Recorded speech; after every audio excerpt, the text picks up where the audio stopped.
Hola, estás escuchando De Piel a Cabeza, un recorrido por tu salud con Ana y Rosa Molina. Porque sabemos que el conocimiento es la mejor medicina. Hola a todos y bienvenidos a un nuevo episodio de Piel a Cabeza. Hoy vamos a hablar de algo que atraviesa la medicina, pero también la vida cotidiana, que son las relaciones personales y hasta la manera en la que entendemos la enfermedad.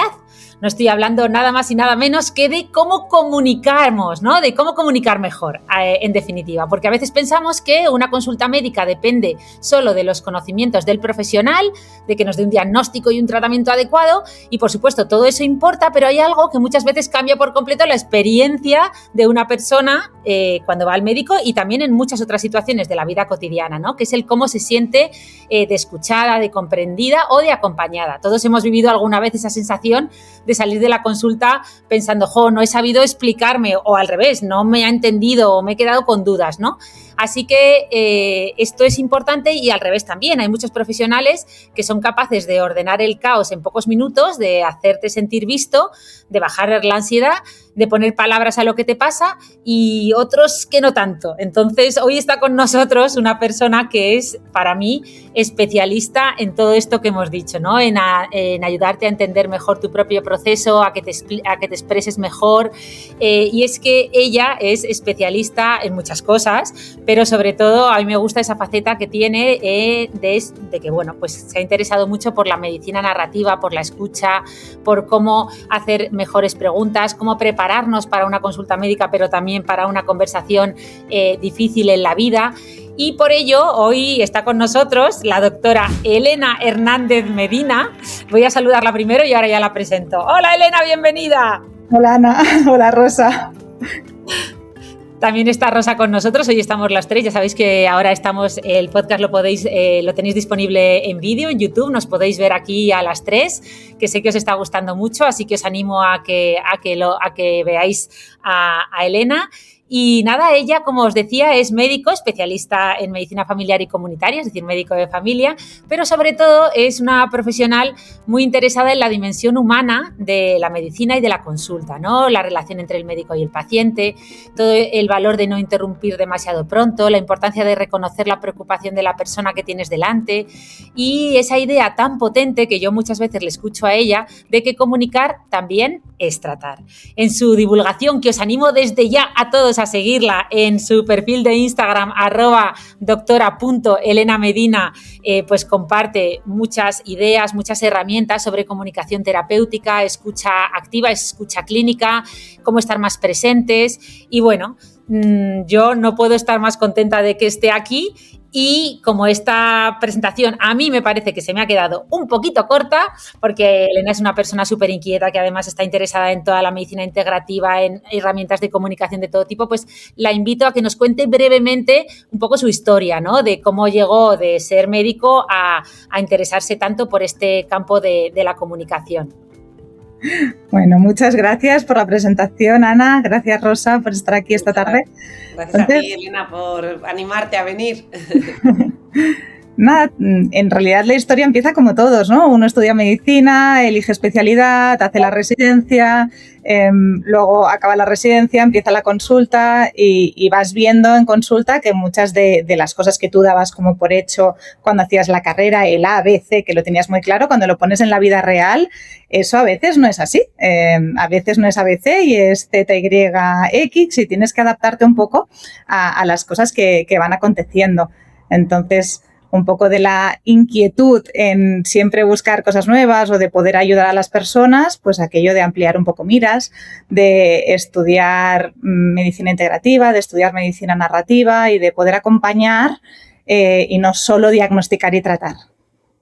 Qué bueno, qué bueno. Pues nada, pues yo creo que vamos a empezar a acribillarte a preguntas porque van a ir saliendo muchas partes de esa historia seguro también conforme vayamos avanzando. Y esta primera parte primero quiero dejar claro que todo lo que vamos a hablar hoy, aunque lo vamos a enfocar mucho a la consulta porque al final somos médicos, este podcast lo escuchan muchísimos profesionales sanitarios de todo tipo y yo creo que siempre está muy bien saber abordar la consulta mejor, sobre todo porque de ello depende nuestra salud. es completamente extrapolable a la vida diaria, a un montón de momentos que vamos a tener, y que una mejor comunicación en esos momentos difíciles nos va a ayudar mucho. Pero bueno, vamos a empezar por la consulta, porque tú siempre dices que la consulta no empieza con una pregunta, sino que empieza con una presencia, ¿no? En tu contenido hablas mucho de algo que parece muy sencillo, pero que en realidad no lo es tanto, y es el de parar antes de preguntar, mirar a la persona y darle el espacio real que merece, ¿no? Y me parece muy interesante porque muchas veces en medicina, Rosa no tanto porque es psiquiatra y tienen un poquito más de tiempo, pero en dermatología yo he llegado a ver pacientes que, de verdad, me da vergüenza contar esto, pero que no les he mirado a la cara conforme han entrado por la puerta, porque yo estaba mirando a mi ordenador, mirando pues por qué venía el paciente, cuántos estaban en espera, ¿no? Entonces, da la sensación hoy día que sabemos mucho de tecnología, de pruebas, de protocolos, pero que no siempre sabemos estar presentes delante de otro ser humano que viene a tu consulta preocupado y que es casi más importante que todo lo demás. Entonces, te quería preguntar, después de todo este rollo, pues, ¿cuándo te empezaste tú a dar cuenta de que la forma de comunicar no es un extra, sino una parte central de la medicina? Bueno, yo esto lo descubrí en la residencia. O sea, yo empiezo la residencia R3 y estaba en una guardia de fin de semana con te puedes imaginar, un sábado de pleno invierno, plena campaña de gripe, todo el mundo enfermo, tosiendo en la sala de espera y, bueno, pues una carga asistencial súper elevada. Y, bueno, entra una señora con una bronquitis. Yo le atiendo la bronquitis, lo ausculto, le hago toda la exploración física y ya me dispongo a ponerme a hacer la receta. Y cuando estaba haciendo la receta, ella me dice, ¿estás haciendo la receta? Sí. Vale, pues ponme paracetamol. Y yo, paracetamol. Y ponme también ibuprofeno. Ibuprofeno. Y ponme omeprazol. Entonces, a la tercera, yo salté y le dije, señora, ¿le pongo un cuarto de pollo o qué? Y, evidentemente, esa señora se molestó y me puso una reclamación muy merecida. No era más que un problema de comunicación. Y entonces ahí fue una de las veces que me di cuenta de, bien, puedes diagnosticar una bronquitis, tienes clarísimo el tratamiento, pero lo has comunicado mal. Entonces ahí fue donde me di cuenta que la comunicación es importante en consulta y fue donde me empecé a interesar en buscar esas habilidades que hasta entonces yo no había tenido en mi programa formativo. Buah, perdón que me he reído, ya sé que no tiene gracia, pero la verdad es que te salió de forma natural, ¿no? Además, cuando eres residente tienes muchas menos herramientas y a mí me ha pasado, me acuerdo de un montón, o sea, yo las pocas reclamaciones que he tenido como médico también fueron durante mi época de residente y fueron por situaciones similares, de ver que el paciente me estaba diciendo lo que hacer y como rebotarme, ¿no? Pero reconozco que lo de señora le pongo un cuarto de pollo estuvo fatal, pero sí, a día de hoy lo recuerdo con cariño. No, pero mira, fue el catalizador para luego formarte, etcétera. O sea, que genial, qué buen. Con la reclamación que me puso porque fue un gran aprendizaje. Hombre, al final lo que está claro, y me gusta mucho que menciones esta parte de la comunicación, que la comunicación es parte de la medicina, ¿no? De hecho, se dice que cura mejor el que tiene la confianza en la gente. Realmente parte de la recuperación de nuestros pacientes no es solo lo que les damos o el tratamiento concreto, sino que es cómo les tratamos, cómo les hacemos sentir, ¿no? Y eso tiene mucho que ver pues, con esa comunicación verbal y no verbal. Con lo cual, bueno, yo creo que esto es básico, ¿no? Nosotros en psiquiatría, por supuesto, gran parte de esa consulta tiene que ver con estas herramientas comunicativas. Es verdad, como decía Ana, que nosotros tenemos, por lo menos para esa primera consulta, ese primer contacto y esas primeras impresiones, disponemos de un tiempo más amplio, con lo cual nos podemos permitir, ¿no?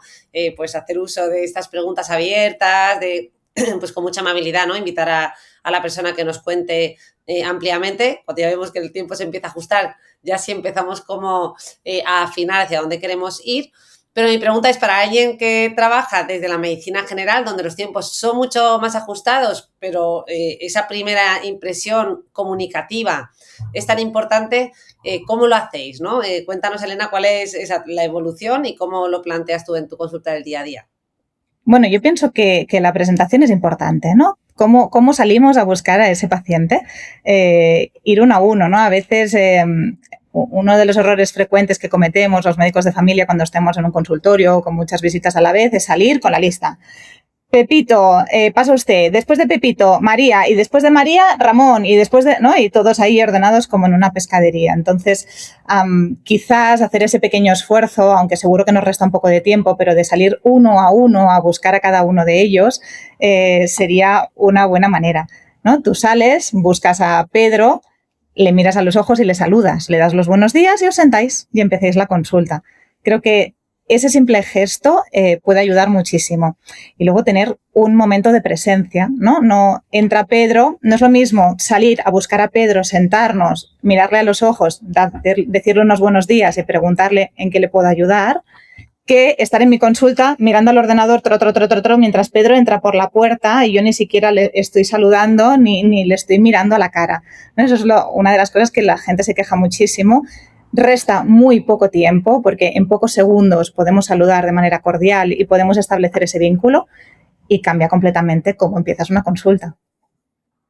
Qué bueno esto. Me he acordado que, claro, ahora en los sistemas modernos que ya no puedes llamar al paciente por su nombre, ¿no? Que también eso a veces hasta me alegro, porque antiguamente yo llevaba la consulta de enfermedades de transmisión sexual y tú imagínate, Pedro Rodríguez López, a la consulta de sífilis, ¿te imaginas? O sea, que casi que me alegro de que ahora los pacientes sean números, pero claro, ha despersonalizado mucho. Entonces, ya que no en muchas consultas no podemos salir a buscar al paciente, por lo menos efectivamente levantarte, hacer ese gesto de por lo menos levantarte cuando entra y mirarle, como dices tú, y no estar mirando el ordenador. ¿Y hay algún gesto, o error muy, muy frecuente que veas que, además de este, que cometamos mucho y que, sobre todo al inicio de la consulta, y que digas, buf, aquí ya hemos empezado mal? Sí, interrumpir. Esto es, después de no saludar, lo siguiente que hacemos mal en comunicación en consulta es interrumpir. De hecho, hay varios estudios publicados sobre ¿no? Hay uno que me encanta que se llama, lo tengo aquí apuntado, Physicians Interrupting Patients.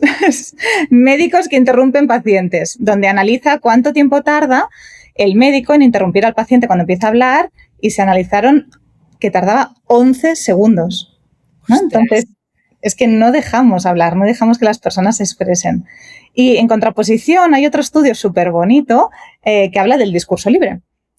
Porque nosotros interrumpimos, entre otras cosas, por miedo a que ese paciente se ponga a hablar mucho rato y nosotros perdamos el control del tiempo de la consulta. Ese es el mayor miedo, por eso interrumpimos. Pensamos que el paciente cuando se pone a hablar nunca va a callar y eso va a ser infinito. Y se estudió que cuando dejábamos el discurso libre... Puede ocurrir, sí.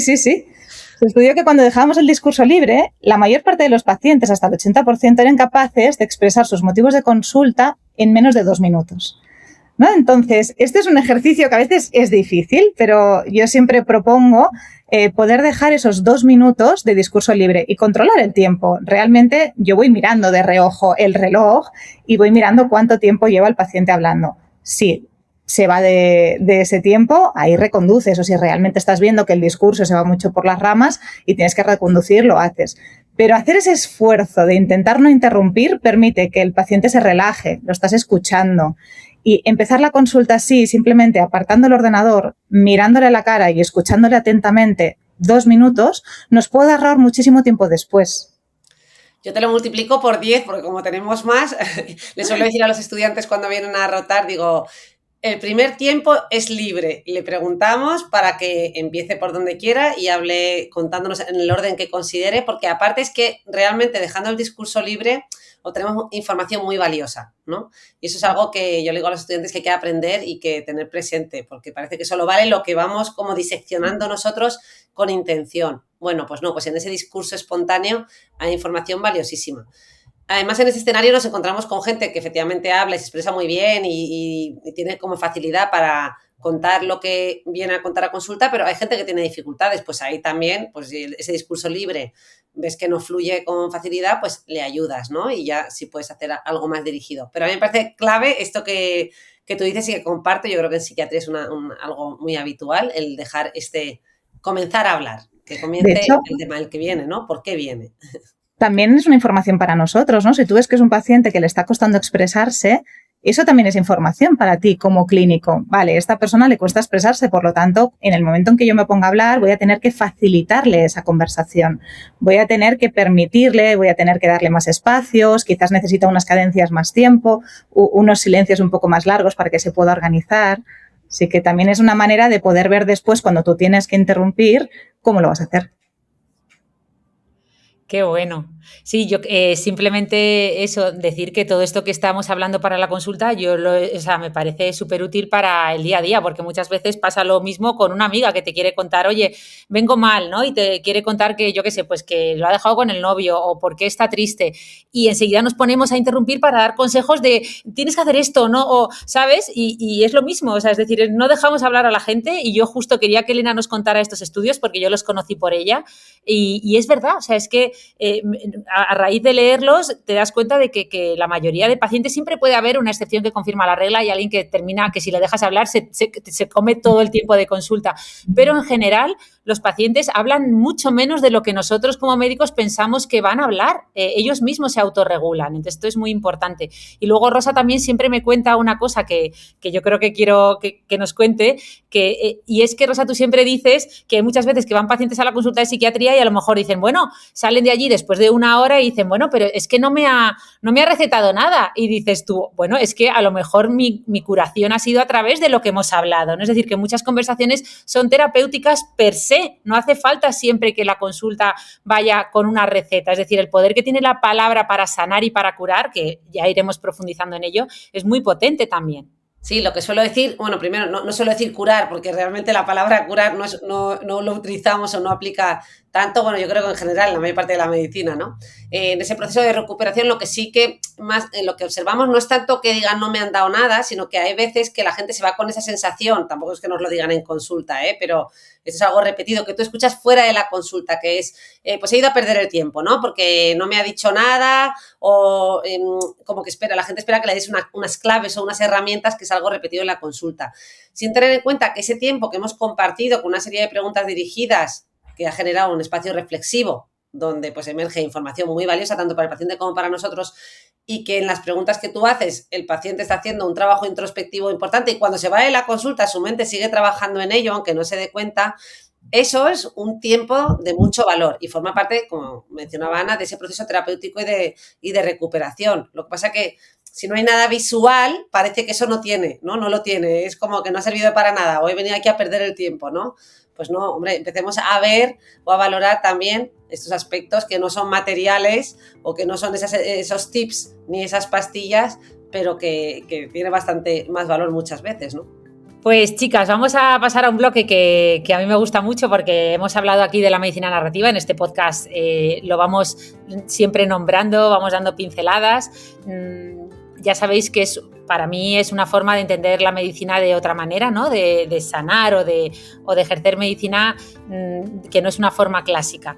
Pero mucha gente no tiene claro el porqué y aprovechando que, bueno, pues que a Elena le encanta también este tema, nuestro nexo de unión es ese precisamente, pues me gustaría que ella nos explicara de una forma sencilla para alguien que no ha escuchado nunca este término en qué consiste la medicina narrativa.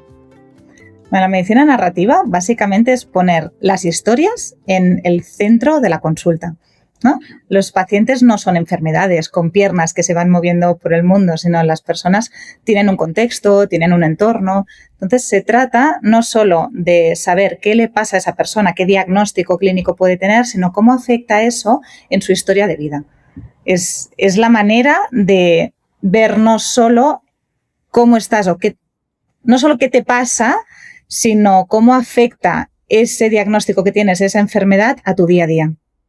Qué bueno, sí. De hecho, hay manuales enteros de medicina narrativa, o sea, que al que le interese, que sea profesional sanitario y nos esté escuchando, tenéis manuales enteros de todas las formas que hay de ejercer la medicina narrativa, ¿no? De sanar a través de las historias, del conocimiento. Muchas veces yo lo entiendo también como traducir ese lenguaje más técnico, ¿no? Lo que yo llamo el medicino profundo, a un lenguaje más sencillo para que los pacientes lo puedan entender.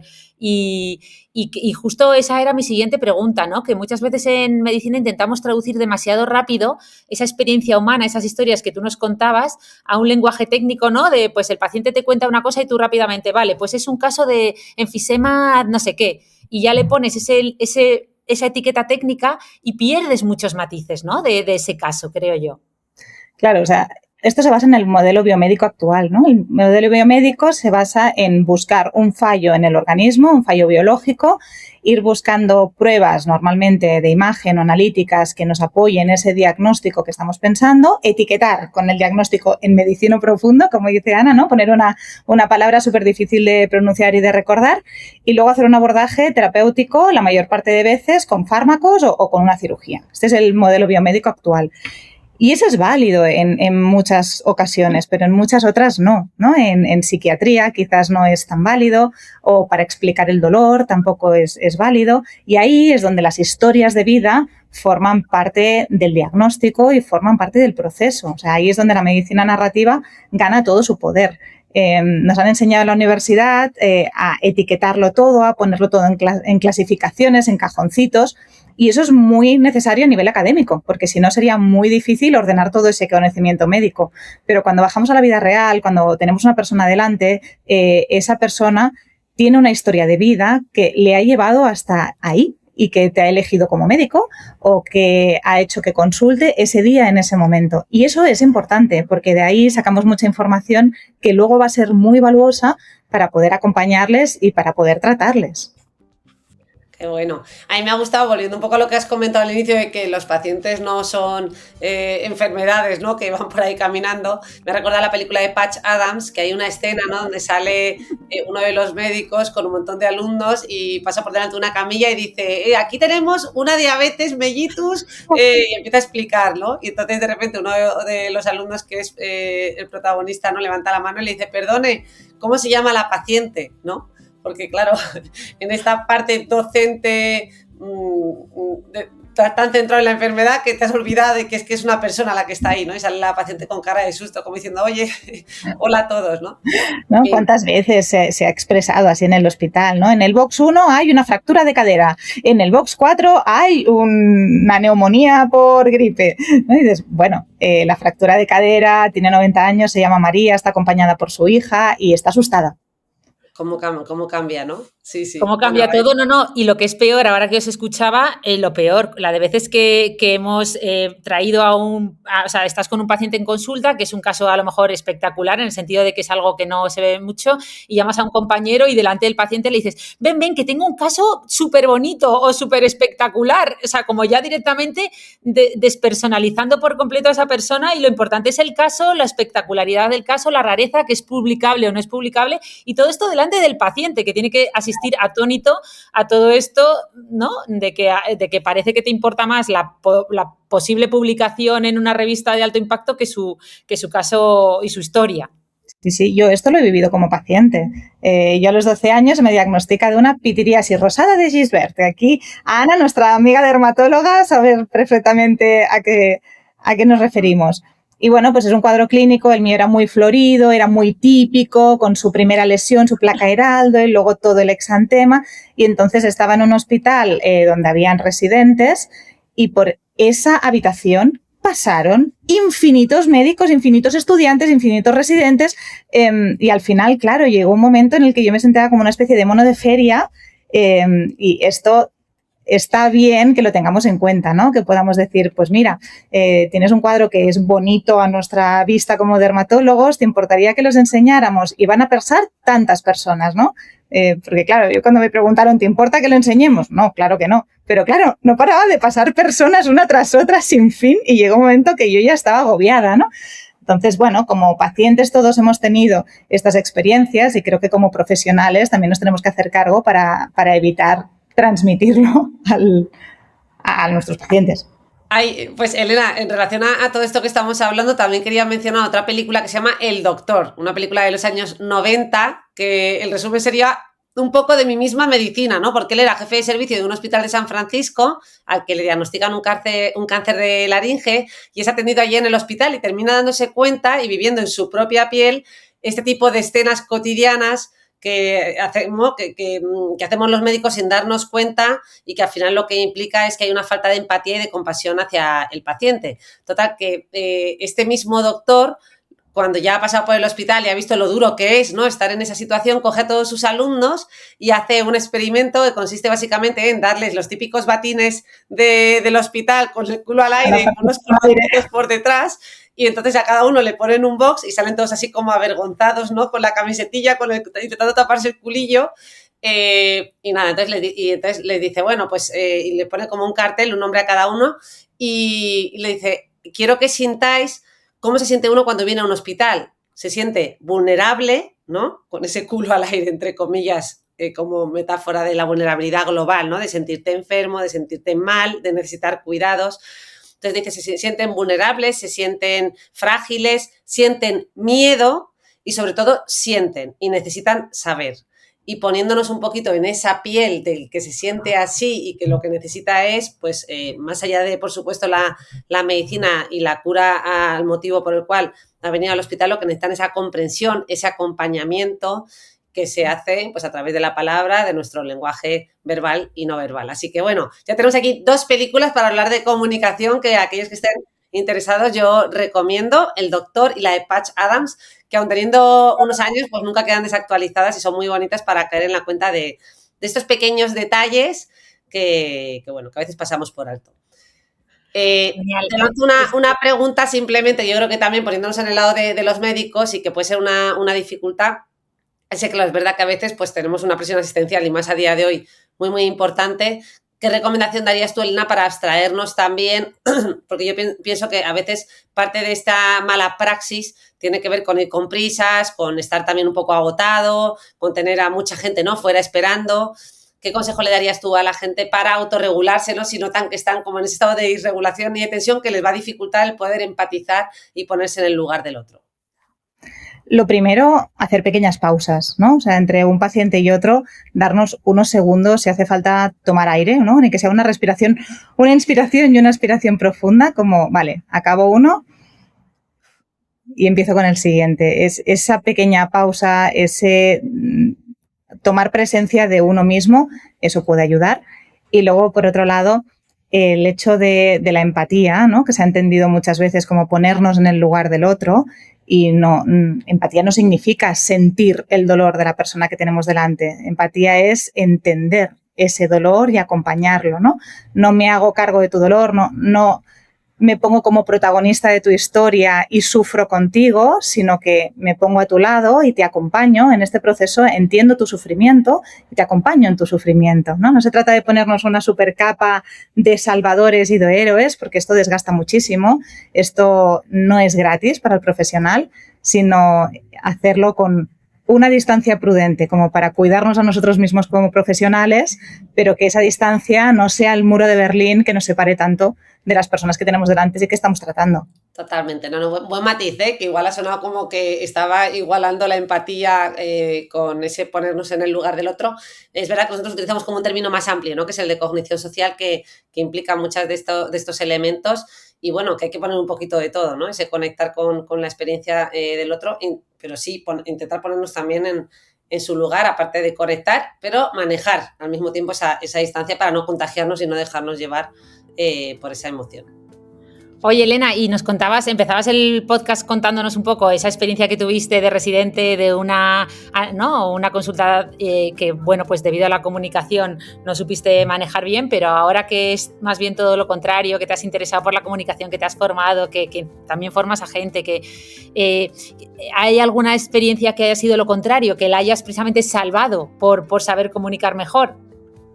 Sí, de hecho recientemente, ¿no?, haciendo un ejercicio diario de analizar mi propia comunicación y qué siento yo en consulta cuando los pacientes me hablan, ¿no?, que es un poco buscar ese insight y cómo se encuentra uno como profesional. Pues bueno, entre una paciente y Elena, vengo a que me pidas una resonancia de hombro y una resonancia de rodilla, ¿no?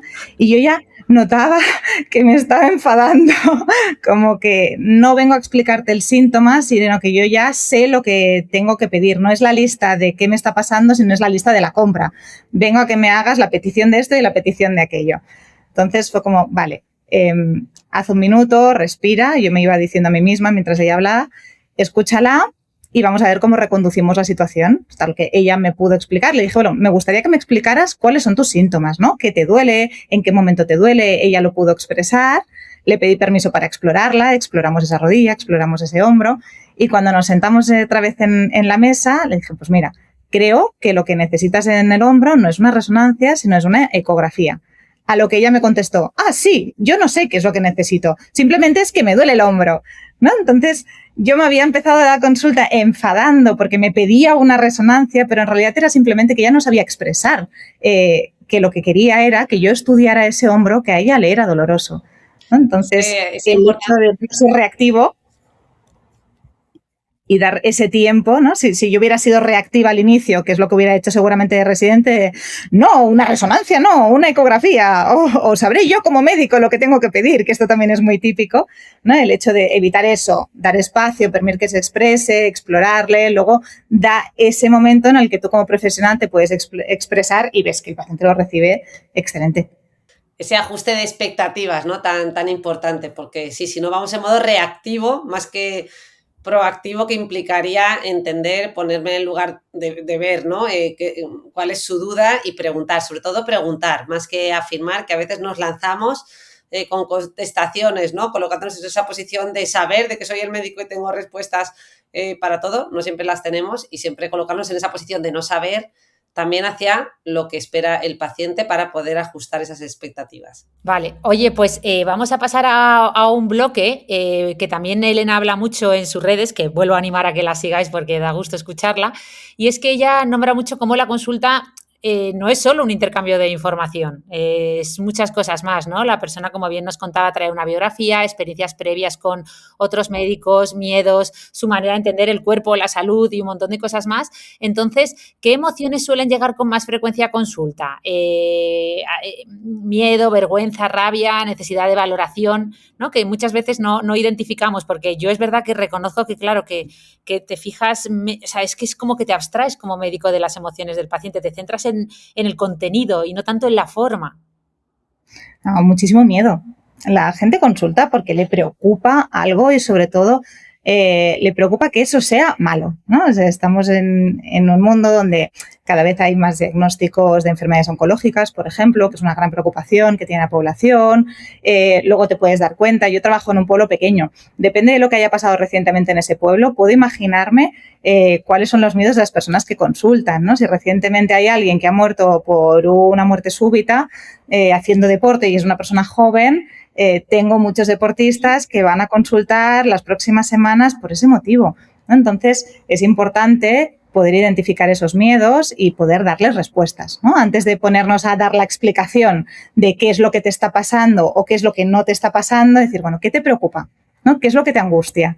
Y cuando identificas eso y puedes darle respuesta a eso que la persona realmente le está ocupando el cerebro y le está angustiando, luego se da la conversación con mucha más fluidez. Muy interesante, Elena, el poder recoger, ¿no? Efectivamente ese estado emocional que va de la mano de lo que traen a consulta, ¿no? Yo siempre digo que la salud mental, que son toda esta parte emocional, es transversal a cualquier enfermedad. O sea, cualquier enfermedad va de la mano de todas estas sensaciones, ¿no? De sentir miedo, de sentir vergüenza, vulnerabilidad, fragilidad.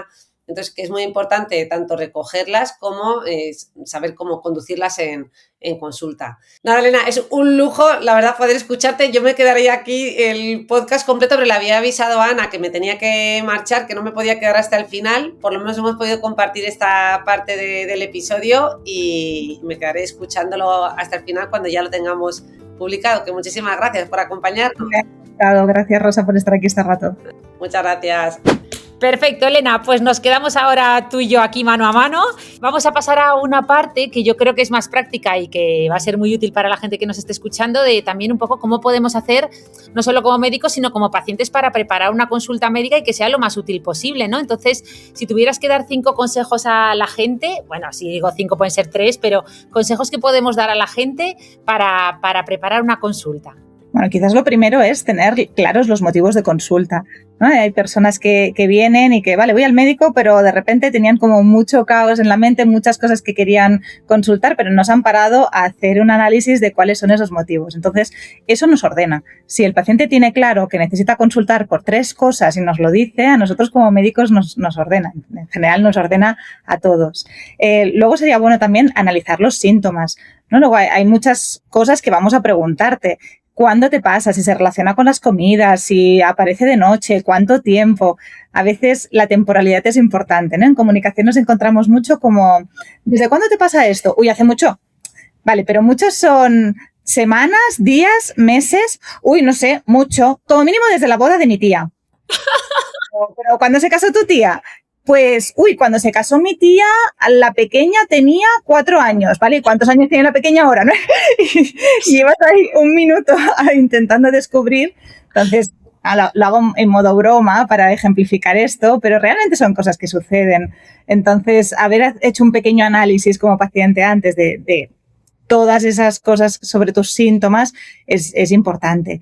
Luego, es importante también, como punto número 3, expresar tu preocupación, lo que llevamos tanto rato hablando. Sería lo ideal que te la preguntaran, ¿no? Que el profesional que tienes delante te pregunte qué te preocupa, pero si quizás no se ha dado esa pregunta, tú como paciente lo puedes expresar. Lo que más me preocupa de todo esto es tener un tumor, o es enfermar, o es perder autonomía. Qué bueno. ¿Qué más cosas? Llevar información básica.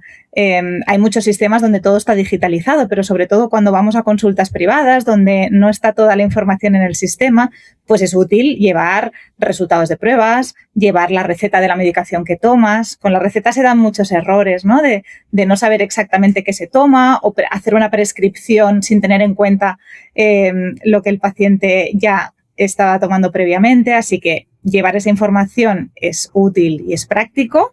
Y finalmente, no quedarse con la duda. Creo que esto es importante. Preguntar, preguntar y preguntar. La pregunta tonta es la que no se hace. Qué bueno, jo. Oye, has dicho lo de la lista, bueno, súper práctico este checklist, pero has dicho lo de la lista y claro, ¿cuál sería? Porque a veces, claro, la dermatología, tú imagínate, la gente viene con unas listas enormes y nosotros siempre como broma decimos los pacientes de la lista como diciendo son los peores, ¿no? Porque vienen por tantas cosas que al final, entonces, ¿cuál sería un número ideal? Porque claro, una cosa es hacer una lista y otra cosa es hacer la lista de la compra. Yo creo que no hay un número ideal en esa lista. De hecho, hay muchos médicos que el tema de la lista les resuena como algo negativo. Pero sí que estaría bien poderlo expresar de tal manera como hay problemas en esa lista a lo mejor que son burocráticos y que se pueden apilar todos en el mismo pack. Hay problemas que son más clínicos. Entonces, si al empezar la consulta se exponen esos motivos de consulta, hay algunos que van a ser muy importantes para el profesional porque considera que hay un problema de salud ahí detrás que hay que abordar y hay otros que son muy importantes para el paciente y quizás no tanto para el profesional. Entonces, en una consulta donde no hay tiempo para abordarlos todos, poder pactar cuáles se van a abordar es necesario y para eso hay que saber primero cuáles existen. Qué bueno. Oye, y otro tema que es un temazo. El tema del acompañante, porque fíjate, yo ya simplemente estando tú y yo ahora solas, que a mí me encanta que esté mi hermana, pero ya noto que la comunicación es más fluida y más fácil precisamente porque solo somos 2, ¿no?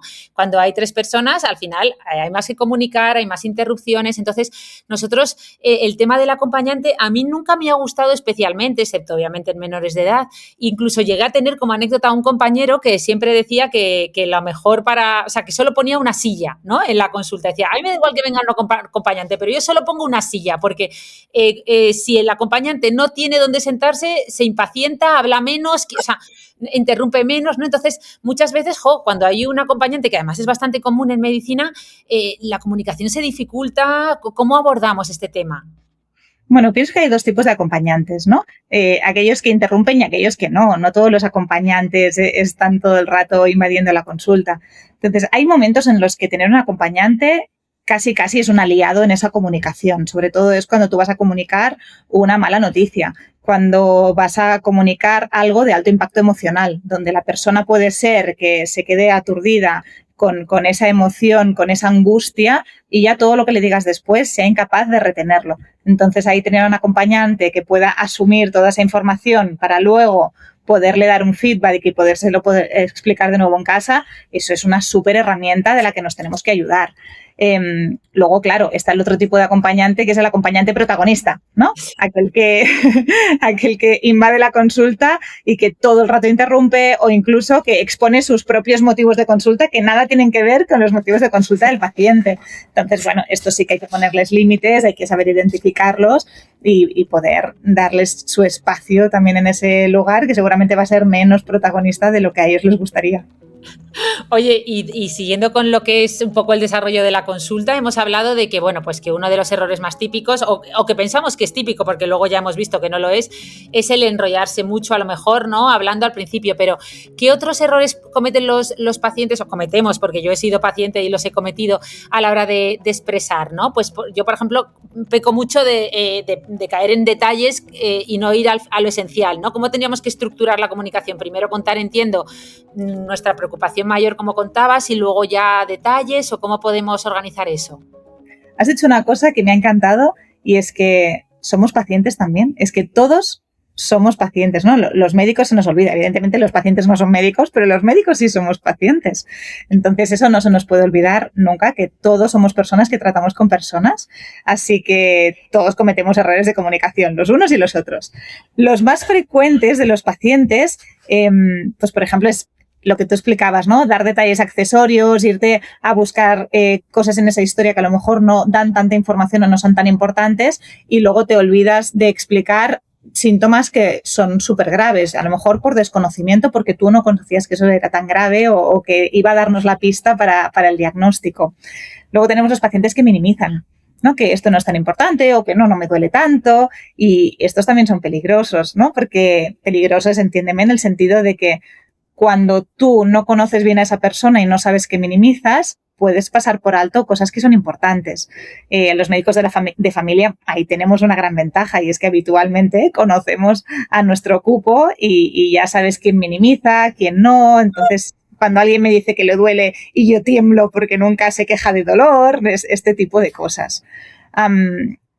Explicar errores típicos como no explicar bien una temporalidad, ¿no? El ejemplo que hemos hecho antes de esto me pasa desde la boda de mi tía, ¿no? Pues es importante poder decir cuánto tiempo hace que lo sufres, si hace meses, si hace días o si hace años. Y luego el no explicar todos los motivos de consulta a la vez, ¿no? El típico paciente que ya se está yendo por la puerta y en la puerta te dice, por cierto, me salió una peca negra en la planta del pie. Y tú como dermatóloga se te ponen los pelos de punta porque llevas 2 horas explicando una psoriasis y ahora hay que abordar otro problema cuando el paciente ya se está yendo. Qué bueno, y a lo mejor ese paciente es más complejo o lleva más tiempo. En el caso de la dermatología siempre es el pelo. Se dan la vuelta y dicen, por cierto, ustedes también se encargan de ver el pelo. Y tú, sí, pero una exploración capilar es larguísima. O sea, no me puedes decir ahora que se te cae el pelo cuando te estabas yendo por la puerta. O sea, es totalmente de acuerdo.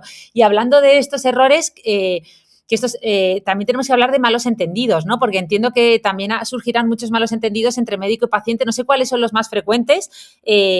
A mí ahora mismo no me viene ninguno a la cabeza, pero estoy segura que muchas veces hay cosas que se podrían reparar. Sí, quizás uno de los malentendidos principales es que el paciente esté pensando en una preocupación y el médico esté respondiendo otra cosa, ¿no? Pasa cuando la persona que tienes delante te pregunta por blanco y tú contestas por negro. Entonces, ahí realmente hay una distancia tan grande en comunicación que es imposible reconducirla a veces. Entonces, por eso es tan importante la escucha y no ser reactivos, ¿no? Si yo reacciono enseguida y enseguida contesto, quizás no estoy pillando cuál es tu motivo de consulta, ¿no? En esos casos, una herramienta muy buena es decir, bueno, ¿cómo te puedo ayudar yo en eso que tú me estás explicando? Y ahí sí que analizas, ¿no? Cuando tú no tienes muy claro como médico o como profesional qué es lo que te están pidiendo, preguntarlo abiertamente, no darlo por hecho. ¿No? Tengo el caso reciente de una paciente que habitualmente suele coger la baja laboral de manera frecuente y venía a consulta porque se sentía agotada, se sentía muy cansada, me explicaba todo este tipo de fatiga y yo pensaba, ¿no? Quizás el motivo de la consulta es porque quiere la baja laboral. Pero antes de anticiparme a eso y de dar por hecho cosas que ella no estaba diciendo, bueno, ¿cómo te puedo ayudar yo en esto que tú me estás explicando? Entonces ella me ha dicho, bueno, a lo mejor me puedes dar unas vitaminas o puedes estudiarlo o puedes, ¿no? O sea, ella no buscaba una baja laboral, sino buscaba una solución a esa fatiga intensa que estaba sintiendo, no simplemente parando de trabajar, sino quizás con una suplementación. Entonces, no dar por hecho cosas. Qué importante esto, Elena, ¿eh? Qué importante, porque además es verdad, muchas veces estos malos entendidos pueden ser, o sea, luego se pueden magnificar y ser graves. Yo qué sé, se me ocurre un paciente que nosotros hemos tenido casos en consulta de haber dado alguna medicación tópica, pues a lo mejor tuvimos un caso de una paciente que le habíamos pautado creo que fue un aceite y ella que se lo estaba tomando por boca, era un aceite para hidratar la piel. Tú imagínate el problemón que tuvimos casi de intoxicación. Entonces, ¿cómo podemos detectar como médicos? ¿Hay alguna señal que nos indique que la otra persona no se está enterando, pero nos está diciendo que sí? Porque eso también a veces tú dices, ¿has entendido la medicación? ¿Es así, así? Sí, todo muy bien. Y luego no se han enterado de nada. La comunicación no verbal ahí es imprescindible, ¿no? Por eso la importancia de mirar a la persona que tienes delante y no mirar solo el ordenador. Cuando la persona de repente se calla, no te hace ninguna pregunta, tiene la mirada perdida, ves cara de confusión, ahí estás viendo que no se está entendiendo el mensaje y ahí puedes volver a preguntar. ¿Hay algo que no se está entendiendo? O puedes ver una cara de enojo o una cara de sorpresa y simplemente exponerlo. Me ha parecido que te estabas enfadando o me ha parecido que te ha sorprendido lo que te acabo de explicar. Y ahí das pie a evitar el malentendido y poder hablar abiertamente de lo que está sucediendo en esa conversación, ¿no? Luego, otras personas también puedes ver que no están entendiendo tu mensaje cuando repiten exactamente tus palabras, pero no con las suyas, ¿no? Te repito como un loro lo que me estás diciendo, que esto es memoria de trabajo, ¿no? Es yo te digo un número y me lo vas a repetir enseguida, pero si tienes que repetir ese número cuando vayas a casa, a lo mejor no lo recuerdas. Por eso es importante asegurarte de que los pacientes te están hablando en su propio idioma, porque eso quiere decir que el mensaje ha llegado y evitas la malinterpretación. ¡Guau!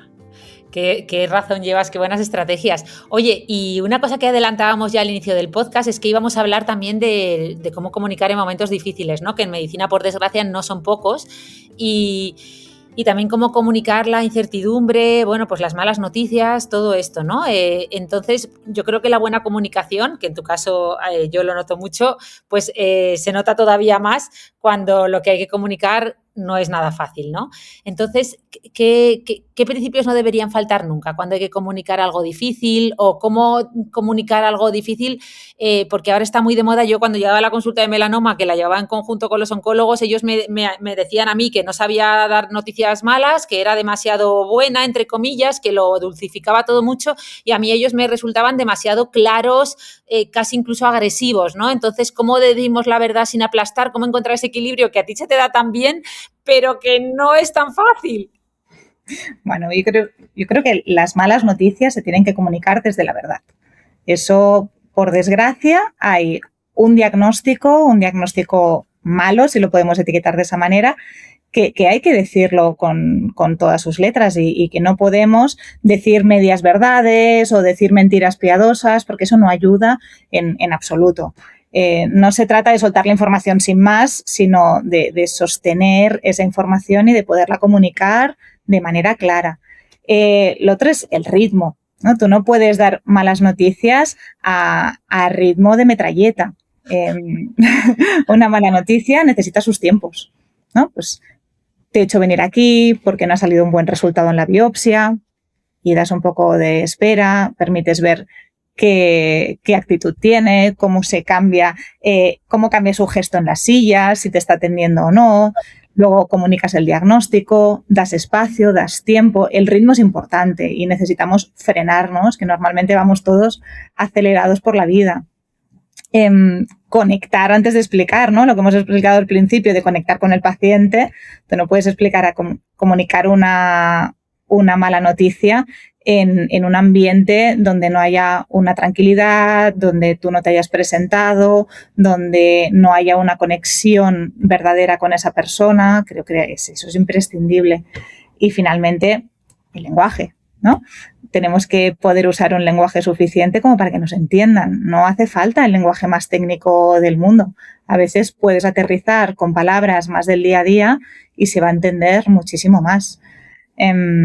Y ya, para finalizar, es validar las emociones que aparecen, ¿no? Va a aparecer enfado, va a aparecer miedo, va a aparecer sorpresa, tristeza, y eso hay que poder validarlo para que el paciente se sienta cómodo y para no intentar rellenar todos los huecos y todos los silencios con un montón de parafraseo o de coletillas o muletillas que no nos están llevando a ningún sitio a nivel comunicativo.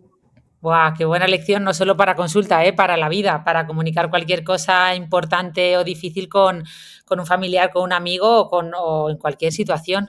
Buah, que yo ahí reconozco que nunca, o sea, siempre pecaba de, bueno, pues de edulcorar demasiado los diagnósticos, a ver, mucho menos que antiguamente, porque ya sabes que yo creo que gracias a Dios hemos desterrado, ¿no? Pues toda esta comunicación que se hacía antes de se la cuento al familiar o doctora, cuéntame a mí que mi madre no se entere de que tiene cáncer y tú, pero vamos a ver, o sea, que totalmente de acuerdo en esa idea de que hay que comunicar desde la verdad, pero sabiendo comunicar. Y al revés, Elena, ¿qué frases así como muy bien intencionadas, como tú dices, de parafrasear, de edulcorar, muchas veces hacemos, pero que realmente no son más que un lenguaje paternalista, condescendiente, que estamos infantilizando o incluso haciendo que se desconecte el paciente sin darnos cuenta?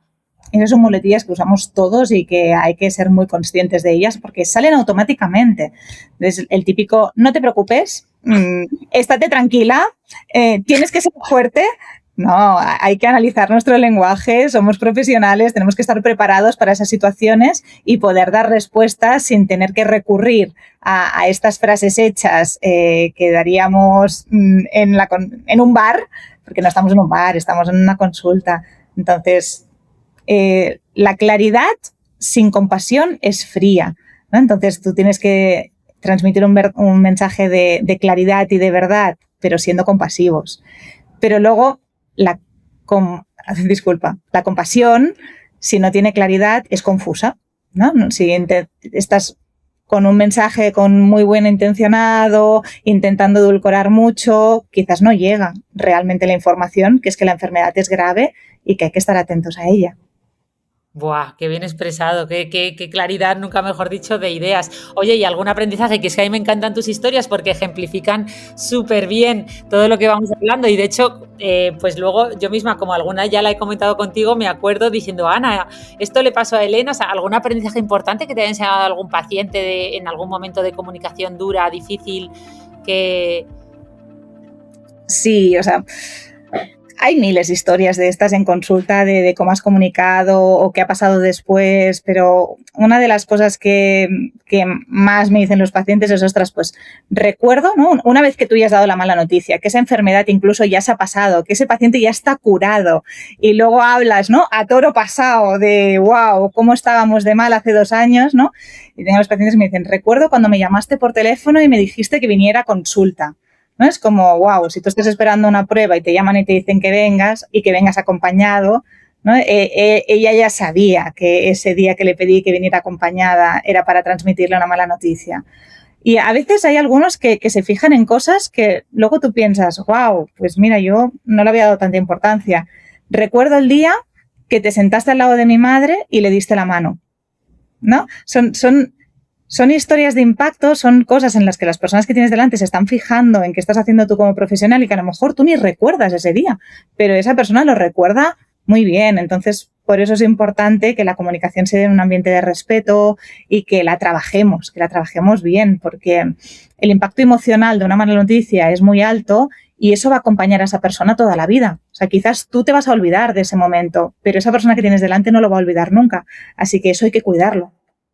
¡Jo, qué barbaridad! Y qué buen matiz. Yo me acuerdo una vez que también de residente que estaba con una paciente que llegó fatal y yo por tal de validar, empatizar con ella, pero claro, yo aún no tenía herramientas emocionales suficientes, me acuerdo que empecé a decirle, todo el rato le decía, ay, por Dios, qué mal estás, ¿cómo estás? Porque traía toda la cara con creo que era un herpes que, bueno, simple, que se le había diseminado un eczema herpeticum y claro, la verdad es que verla era no aterrador porque no es algo súper grave, pero sí que era muy llamativo, ¿no? Y yo todo el rato, ay, cómo vienes, pobrecita, pobrecita. Y la otra como diciéndome, oye, deja de decirme pobrecita, no me estás ayudando, o sea, me estás haciendo, claro, sentir peor, y yo quería empatizar con ella, pero fatal. Entonces, esto que me pasa mucho también a mí en la vida, y esto que estabas contando tú, yo creo que es súper aplicable en el día a día, ¿no? Y yo creo que la medicina nos puede enseñar mucho. Entonces, yo creo que aquí sería interesante hablar de todas estas cosas que sirven en consulta, pero que también sirven en casa, con amigos, con pareja. Tú, de todas estos aprendizajes que enseñas y que sabes sobre comunicación clínica, ¿cuáles te llevas a tu día a día, a la vida normal y sueles aplicar? Realmente todos. O sea, de las cosas que hemos aplicado en el día a día los uso todos. El no interrumpir, el escuchar.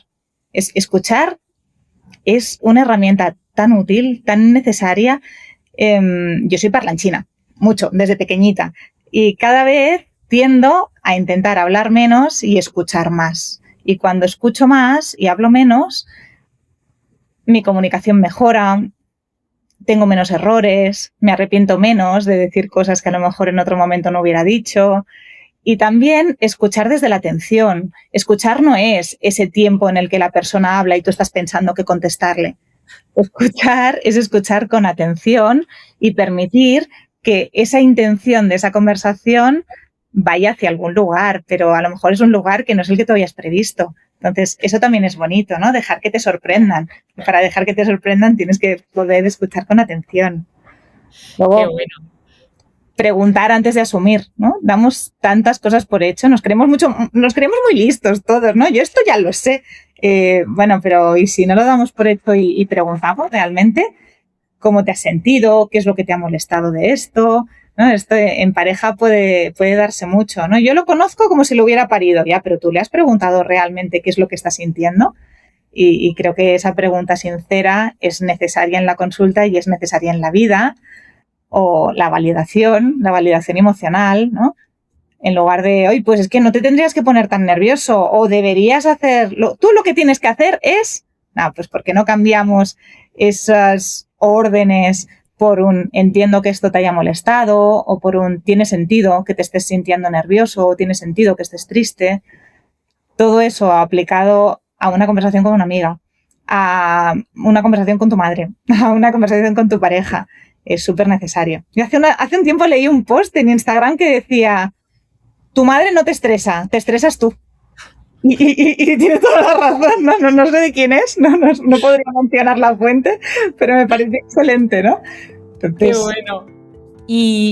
A mí esto que acabas de contar, yo creo que yo que hablo mucho, mi pareja siempre me dice que soy la experta en interrumpir, no dejo terminar. Yo creo que hay un estudio por ahí, o será informal, pero o lo comentamos los médicos, que creo que somos de los que más interrumpimos a las personas, porque estamos, yo creo, tan acostumbrados a interrumpir en consulta, ¿no? Guiando esa consulta guiada que hacemos, que nos cuesta mucho escuchar a algunos, no te incluyo, ni a otros compañeros que nos estén escuchando, pero en mi caso me cuesta. Entonces, ¿tú crees que esto da lugar incluso a más discusiones, a que muchas discusiones nazcan porque efectivamente no escuchamos, respondemos demasiado pronto en base a lo que nosotros, la película que nos hemos montado, y comprendemos demasiado poco a la otra persona, y entonces, ¿no? Pasa... Así es, tal cual. O sea, es que gran parte de las discusiones vienen de la falta de escucha, porque al final, cuando tú escuchas, también empatizas, ¿no? Lo que hablábamos antes con Rosa. Entonces, cuando tú empatizas y eres capaz de entender y de comprender, el nivel de reactividad baja. Y cuando baja el nivel de reactividad, normalmente baja también el conflicto. Así que sin duda. Qué bueno. Oye, y se habla ahora mucho de humanizar, que yo creo que esto que estamos haciendo de comunicar es humanizar la medicina más que nada, porque además en el futuro, con todas las herramientas que va a haber, lo que va a primar es saber comunicar bien, porque muchas de las otras cosas las va a hacer la inteligencia artificial. ¿Cómo es tu visión particular de la humanización de la medicina y a lo que lo quieras aplicar? Claro, este es un punto que para mí me resulta controvertido, porque si tenemos que humanizar la medicina, quiere decir que la hemos deshumanizado, ¿no? La medicina es humana de por sí. Somos personas que tratamos con personas, y no hay nada más humano que eso. No hay nada más humano que poner las manos encima de otra persona para poder palpar o para poder diagnosticar, escuchar un sufrimiento. Eso es lo más humano. Entonces, si tenemos que humanizar la medicina, es porque tenemos un problema de deshumanización que es real y es claro y lo conocemos y entre otras cosas ha pasado por la tecnología, ¿no? Por muchas pantallas, por muchos protocolos, por exceso de clics en consulta, porque tenemos que estar encajonados en un protocolo, porque tenemos que dar respuesta muy rápido a soluciones que a lo mejor no tienen o necesitan un tiempo más grande. Entonces, bueno, creo que no hay que olvidarse de que fuera de médicos somos personas que tratamos con otras personas. Y cuando eso tú lo tienes claro, la humanización de la medicina ya la tienes ahí. No somos ni diagnosticadores, ni mecanógrafos, ni tantas otras cosas que a veces somos en consulta. Somos personas. Y delante no tenemos una diabetes ni tenemos una cadera, tenemos otra persona. Así que creo que esa es la base de la humanización de la medicina. Qué bueno, jo, fíjate, tanto hablar que tenemos hasta reuniones en el hospital todo el día con los proyectos de humanización nosotros estamos ahora con la humanización de la dermatología y fíjate, efectivamente, empezando por ahí, si hay que humanizar algo es porque hemos deshumanizado primero. Qué bueno. Lo que pasa es que a veces es difícil, ¿verdad? Con tanta, o sea, no es que quiera poner excusas, pero con tantísima burocracia, como tú bien decías, tecnología, tiempos tan recortados, que mi hermana decía que ella tiene un poquito más de tiempo en psiquiatría, pero los médicos de familia, yo cuando veo vuestras agendas son muy parecidas a los dermas, pero incluso peor, es decir, con tan poquito tiempo, ¿cómo podemos hacerlo cuando encima hay o sea, ¿qué parte está en nosotros? Y eso yo creo personalmente que en gran parte depende del sistema, pero ¿qué parte también está en nosotros? Sí, sin duda. O sea, el sistema genera un marco y ese es el entorno donde nosotros estamos. La comunicación se da en un entorno y tenemos que saber que el entorno donde se da nuestra comunicación es un entorno de alta presión asistencial, donde tenemos muy poco tiempo para atender pacientes. Entonces, eso no lo podemos cambiar. ¿Qué podemos cambiar? Pues estas pequeñas cosas que hemos ido comentando durante toda la entrevista. Tener presencia, intentar conectar mínimamente con la persona que tienes delante, esos 2 minutos o 1 minuto de discurso libre, el hecho de tú no puedes dar más tiempo, pero puedes dar más calidad a ese tiempo. Y eso seguramente también hará que los pacientes estén más satisfechos con la atención recibida y que ese paciente no esté tan enfadado contigo, que no sea tan reactivo, que no esté juzgándote tanto, porque eso también como profesional se recibe. Así que, bueno, todo y que evidentemente el entorno a día de hoy, sobre todo en la sanidad pública, no es fácil, estas pequeñas herramientas o estrategias podrían ayudar a todos a mejorar esa comunicación. Oye, y en tu caso, Elena, tu filosofía un poco ya más personal, ¿no? Tu forma de mirar la consulta, que es muy peculiar, a mí me resulta especialmente inspiradora. ¿Hay algo que se haya ido transformando con los años? Entiendo que sí, ¿no? Toda, incluso de la parte comunicativa, así aprendizajes más recientes que digas, jo, pues esto, incluso a pesar de saber ya muchísimo de esto, sigo aprendiendo y ya veo matices como estos que aportan un montón y no me había dado cuenta o cosas así. Sí, por ejemplo, en consulta yo siempre digo que dentro de mi consulta es un espacio donde se puede reír, llorar y decir palabrotas, ¿no? Y esto es muy fácil. Si alguno me escucha, no le va a sonar raro porque lo repito constantemente, ¿no? Creo que las consultas tienen que ser un espacio libre, ¿no? Un espacio que no esté encorsetado. No hace falta el lenguaje más técnico del mundo. Al principio, como médica, yo me centraba en que la consulta debía ser en dar grandes diagnósticos, en estar súper segura de las respuestas, en dar respuesta absolutamente a todo lo que me preguntaban, en usar un lenguaje muy médico y con el tiempo te das cuenta que no, que tienes que aterrizar todo eso y que es mucho más fácil. Primero que hay muchas veces que no tenemos respuesta para las preguntas que nos hacen nuestros pacientes y no pasa nada. Desde la sinceridad se puede comunicar, esto que me preguntas yo no lo sé, pero podemos ir a buscar quien sí que lo sepa, ¿no? Das una respuesta. Nos equivocamos, ¿no? Y cuando empiezas la consulta tú es como, no quiero equivocarme y ahora no tengo ese miedo al error.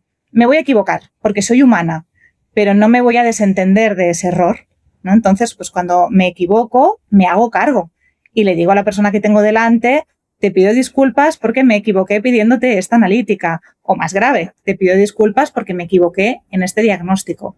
Y normalmente, cuando la persona que tienes delante recibe esa disculpa, que es sincera, entiende que tú como médico y como persona puedes equivocarte y normalmente te da espacio para solventar ese error.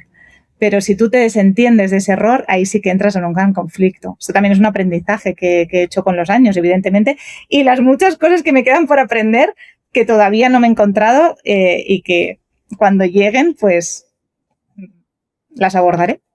Jo, qué bonito, que totalmente de acuerdo. Y crees que yo sí que personalmente creo que toda esta parte falta, ¿no? En la carrera de medicina. Siempre se habla de que nos tienen que formar más en nutrición, ahora también se está hablando de que nos tienen que formar en prescripción de deporte, pero cuando empezamos a ser médicos en el hospital, yo sí que recuerdo como residente algún curso de formación, pero creo que era, vamos, un curso rápido de 2 horas de que estás de entrevista médico-paciente o relación médico-paciente, pero súper corto. O sea, ¿tú qué te gustaría que se enseñara en la formación de medicina? Y en el caso de que no se pueda, ¿cómo puede la gente formarse? ¿Cómo te has formado tú? ¿Cómo ha sido tu trayectoria para toda esa gente que nos esté enseñando y quiera también decir, jo, pues a mí Elena me ha inspirado, la voy a seguir en redes, voy a escucharme todos los podcasts donde la entrevisten, pero además, ¿dónde más puede la gente formarse en todo esto? Mira, yo tuve la gran suerte de tener formación en comunicación en todos los años de mi residencia. Mi unidad docente lo promovía y tuvimos formación en comunicación todos los años. Y yo recuerdo que era como las clases que más me gustaban. Estaba deseando que llegaran las jornadas de formación para eso. Así que creo que lo primero sería que las propias unidades docentes lo pudieran promover. Luego, nosotros cuando hacemos la residencia, siempre tienes un adjunto al lado de quien estás aprendiendo y aprendemos por imitación. Así que yo todavía recuerdo una tutora que tuve en una rotación rural y estuve solo con ella un mes y era exquisita en las formas. O sea, me pareció una persona súper educada. Hacía tiempo que no había visto un médico tan educado, ¿no? Como llegar, saludar, dar la mano, sentarse, pedir permiso y me pareció tan bonita la relación que se daba con sus pacientes que dije, wow, yo esto lo tengo que aprender. Entonces, debemos tener referentes que hagan eso para que nuestros residentes o nuestros estudiantes de medicina, cuando roten con nosotros, tengan también ese modelo, ¿no? Si solo les explicamos el modelo biomédico, si solo nos dedicamos en la consulta cuando tenemos un residente al lado a explicarle la patología o los ejes neuroendocrinos o el ABC del diagnóstico del melanoma y se nos olvida explicarle cosas como el saludo, la mirada, la presencia, pues también ahí hay un gran sesgo. Por lo tanto, creo que deberíamos promover la comunicación y enseñar esa comunicación a las personas que vienen por detrás nuestro en cuanto a la formación. Y luego, pues por suerte, a día de hoy hay cursos de medicina narrativa, hay cursos de comunicación. La propia SENFI, que es la Sociedad Española de Medicina de Familia, hace un congreso de comunicación todos los años, donde hay un montón de talleres, hay un montón de cursos donde puedes acceder. Así que creo que es súper interesante y estoy segura que nuestros oyentes lo pueden encontrar. Oye, lo voy a proponer en la Academia Española de Dermatología, que no lo tenemos, lo voy a proponer en el Congreso Nacional. Oye, pues para terminar, yo me quedaría hablando con Elena, ya habéis visto que se me cae la baba eternamente, porque es que habla, que da gusto escucharla, con una dulzura, pero además expresa fenomenal, transmite los mensajes súper claros. Pero bueno, hay que ir terminando y yo para terminar de una forma alegre, optimista, había preparado una pequeña dinámica, un poco de traducción, ¿vale?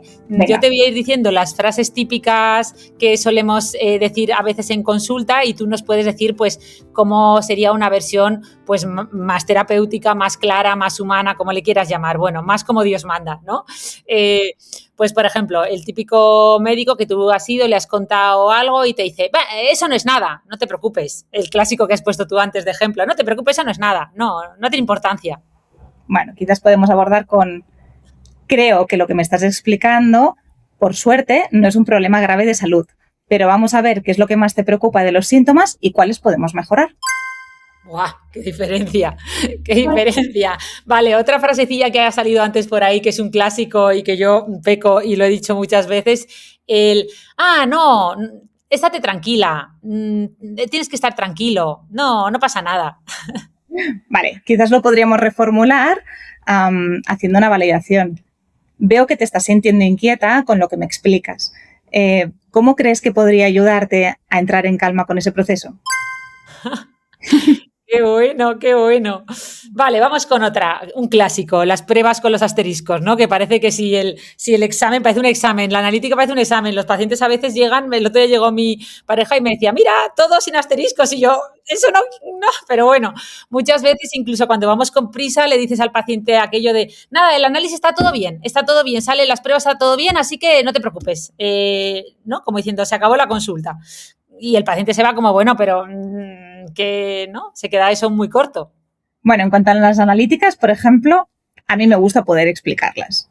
Coges una analítica, que son 3 páginas, que cuando lo estructuras lo haces muy fácil y te lleva poco tiempo y dices, pues mira, estos son los glóbulos rojos, están bien, quiere decir que no tienes anemia. Estos son los glóbulos blancos, que son las defensas, y están bien. El azúcar también está bien. El colesterol, este es el bueno, este es el malo, están todos en rango. Y también es una manera de que el paciente pueda saber qué es lo que le has pedido en la analítica. Porque tú puedes decir que la analítica está toda bien, pero luego cuando se va a casa es como, pero me miro el tiroides, en la analítica están las vitaminas y el hígado, ¿no? Sin embargo, cuando tú le has podido explicar uno por uno los parámetros que tú has pedido, el paciente sabe exactamente qué es lo que le has mirado y también qué es lo que no le has mirado. A veces me pasa, ostras, Elena, ¿y no me has mirado las enfermedades venéreas? Uy, pues mira, no, te pido disculpas, no sabía que querías que las miráramos, no lo entendí de esa manera. Qué bueno, sí, yo justo el otro día... Se va diciendo que está todo bien y luego tiene una veneria que yo no he mirado y él pensaba que era negativa, que no se lo explica. Yo fui el otro día al médico y no dije que era médico y me pasó algo parecido. Es verdad que fui por el control rutinario porque quería para un poco una analítica, pero en este caso fue la ginecóloga y efectivamente me dijo, está todo bien. Y yo diciendo, no quise decir nada, dije, bueno, soy médico, más o menos lo entiendo, luego lo miraré yo en casa, pero está todo bien, justo. O sea, me acabas de... Yo en ese sentido hacía como tú, en consulta me gustaba que los pacientes, porque además es un momento que ellos disfrutan, porque es como analizar un examen con un alumno, no es un examen, claro. Pero está muy bien. Vale, pues vamos con otro clásico. Cuando le cuentas un montón de cosas al médico y te dice, eso es estrés. Esto es muy típico en consulta, ¿no? Lo primero, una vez ya hemos descartado la organicidad, que esto es importante también, ¿eh? No acusarlo todo al estrés sin descartar otras cosas. Pero bueno, asumiendo que realmente lo que es ese estrés, quizás la manera de comunicarlo sería, a mí me gusta mucho decir, el cuerpo lleva la cuenta. Cuando hay procesos estresantes en la vida, cuando estamos pasando por momentos difíciles o momentos de mucho trabajo o de mucha carga emocional, eso muchas veces el cuerpo lo expresa en forma de síntomas físicos. Qué bueno. Es una manera de expresarlo igual, pero se recibe mejor. Sí, hombre, totalmente. Y además es que se entiende mucho mejor. Porque tú dices a alguien es estrés y dice, pues yo no estoy estresado porque no es consciente de que su cuerpo efectivamente lleva la cuenta o está hablando por él. Vale, y el último, un clásico, le dices todo al paciente, le explicas poco, pero le dices, y no vais a buscarlo en Google, ¿eh? Vale, creo que esto es súper importante porque basta que a ti te digan que no hagas algo para que lo hagas. Así que si tú ya crees como médico que esa persona va a buscar eso en Google, antes que decir no lo busques en Google, lo puedes plantear de otra manera. Mira, si vas a buscar esto en Google, porque tú ya estás sospechando que esa persona lo va a hacer, te recomiendo que lo consultes en este sitio o en otro sitio y darles fuentes de información que estén validadas, que tú conozcas. Hay miles de sociedades de pacientes, hay información para pacientes en sociedades científicas donde van a encontrar información de calidad y pueden buscar tranquilamente en Google, pero dirigidos por ti. Qué bueno, tal cual, efectivamente, que además yo a veces les no quiero parecer, pero les daba vídeos de compañeros, de redes, ya conforme cuando empezaron las redes sociales, digo, pues métete en el perfil de fulanita o incluso en el canal de YouTube, me acuerdo con mi compañero Óscar Muñoz Arrontes de Alopecia, digo, hay un vídeo que tiene Óscar explicando esto durante 20 minutos que yo no tengo tiempo para explicarte, un vídeo de YouTube que te va a encantar. Y les apuntaba hasta la URL, o sea que... Claro, es que tenemos un montón de recursos y ahora con redes sociales, que hay un montón de médicos divulgando, tenemos muchísimos recursos. Es decir, pues mira, entra en tal vídeo que tal persona lo explica súper bien o incluso lo explica mejor que yo y lo vas a entender mejor que si te lo explico yo. Qué bueno, ¿no? Y yo a veces incluso mis propios vídeos, cuando eran largos, temas como muy repetitivos, la dermatitis atópica, que siempre sueltas un poco el mismo rollo, le decía, mira, te hago una introducción, pero por favor hazme el favor de verte este vídeo que lo explico durante 10 minutos y tal, y luego lo hablamos. O sea que, vale. Y ya terminamos con una dinámica ya de 3-4 frases para terminar bien el podcast.